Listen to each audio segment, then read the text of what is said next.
So we start with the city on a hill. John Winthrop, Mass Bay, 1630. Then we're going to fast forward 62 years until we get to 1692. And we want to think of the sort of move that has gone away from the city on the hill. If the city on the hill is this model community, over time, 6 decades, people start to move away, not just geographically move away. Again, Salem Village and Salem Town, which we're going to be talking about, are only about 15 miles from Boston. But people have started to become more focused on money. They've started to become more secular. And so you've got this interesting dynamic that goes on between Salem Village and Salem Town, which basically are all sort of one and the same, but they're very different actually in terms of socioeconomics and in terms of sort of how conservative they are. So, on the one hand, you have Salem Village, which is more rural, more religiously conservative, and then you have sort of its neighboring Salem Town. Salem Town has much more sort of commerce, quote unquote. You have wealthier people overall. And despite the fact that they're sort of two different entities, they're all one political entity. And what's interesting here is despite the fact that Salem Village, which is poorer, it has most of the agricultural land, so they do most of the growing. And then over in Salem Town, they do most of the selling, but they also determine the taxes and collect the taxes for Salem Village. I know it sounds confusing, but you've got an interesting dynamic going on and tensions that are going to emerge. And so in 1692, you get some accusations about witches being the cause of some young girls' hysteria. Now, this sort of witch craze had gone on in Europe from about 1300 into the 1600s. This is at the really the tail end of the witch craze that had sort of come across the Atlantic Ocean. And at the end of the day, most of the people that were accused, found guilty, and then killed in Salem during these Salem witch trials were women. And most of them were marginalized women. Women who, like Tituba, who's this sort of Caribbean slave who becomes the first to confess to being a witch. And then you have a number of women who actually own property. You have some women who actually have been accused of being quite promiscuous. The moral of the story is most of the women who are accused are marginalized. And so one of the ways of conceiving of how this could happen is, was this a socioeconomic thing? Were most of the accusers from Salem Village accusing people in Salem Town because they just didn't like the sort of financial inferiority? Was it that they thought that people were sort of moving too far away from religion and they held a grudge? Was it that they were actually sort of attacking women who were taking on different roles than they were quote unquote supposed to in this patriarchal society? But at the end of the day, what we want to pay attention to is there's no root cause, despite the fact that there was one bit of speculation that came out in the 1970s that it might have actually been diseased rye that actually had gotten into the bread and caused something called ergot, which caused people to go crazy. But there's no one explanation that we know of, but we can really look at it, I think, writ large in terms of these are the signs of what happens when a group is quote unquote a city on a hill and is going to be a model community, and then people start to actually chase money. Maybe even the Enlightenment ideals of reason start coming in, and there's this fierce pull to sort of bring people back to the way it used to be. So, in some ways, this sort of conservative versus modern.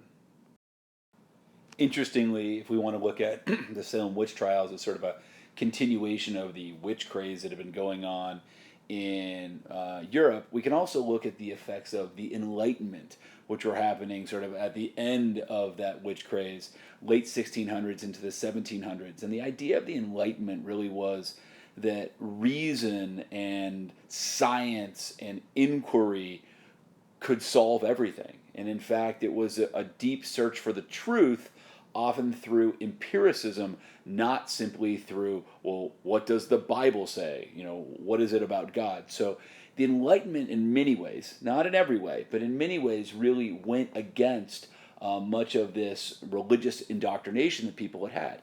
Now, it's important to realize that we're going to have something called the First Great Awakening that is going to really be in response to this this reason of the Enlightenment. And what I want to posit right here, and it's just happens to be sort of an interesting trend, is that if we're going to focus on sort of 1620, 1630, Plymouth, Mass Bay, this general idea of we're going to be this model community, about 100 years later or so, you're going to have the First Great Awakening. And then about 100 years after that, you're going to have a Second Great Awakening. And then later on, I'll tell you that we're going to have sort of what I call the Third Great Awakening. Now, that's just what I call it. And then after that, we're going to have what I call the Third and a Half Great Awakening. So we're going to see this sort of push and pull between secularization and this sort of religious revivalism. And what I want to make sure that we understand about religious revivalism is that it means sort of coming back to the church, a revival of religious spirit. And specifically what revivals are going to mean when you think of a noun is it's going to be these outdoor, very emotional preaching meetings, they called it, where itinerant ministers, that is people that would go from town to town and would preach to people, not usually within a church, an organized church, but oftentimes sort of outside,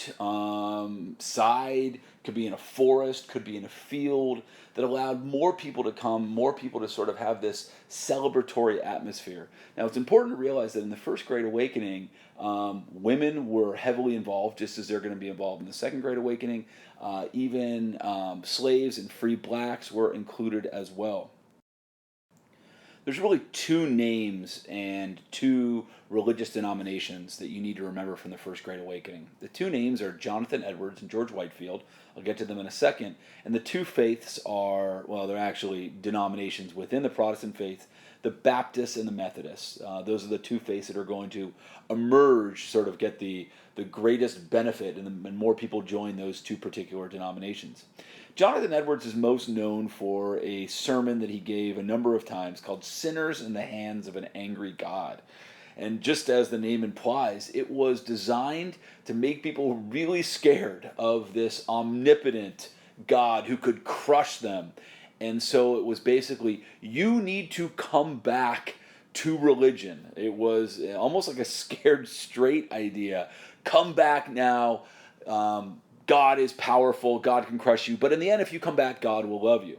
Now, sort of on the flip side, or not necessarily conversely, but George Whitefield was really known as sort of this unbelievably powerful, spellbinding preacher who incidentally had lazy eyes. And now you may say, Panderson, why do you bring that up? Well, part of that was actually oftentimes his critics pointed that out and said, clearly he's crazy, when in fact there was no evidence of that necessarily.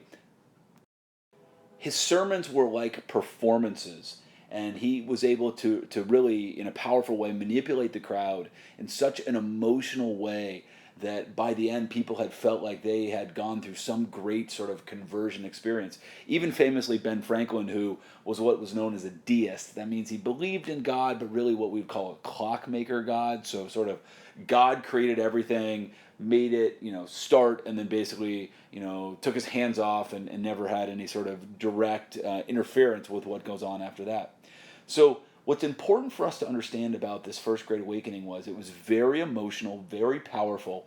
It included people of different races, different socioeconomics. It really brought people together back to the church. And it wasn't necessarily the old church. It wasn't like bringing people back to the Puritan church or even the Anglican church. It was these new sort of, almost what we'd call almost sort of more democratic experiences where people could sort of feel like they had more of a one-to-one relationship with God. And what's really interesting overall is this was not a movement that was necessarily happening in just one part of the country. It swept through really all of the, I shouldn't say country, throughout the colonies. Now, colonies, as we know at this point, were really divided. Someone in New England wouldn't necessarily get along or see eye to eye with somebody in South Carolina, and somebody in Georgia wouldn't necessarily see eye to eye with somebody from Pennsylvania, and so forth. But what this really did was, it was the first social movement, and it actually sort of brought people together with one big idea.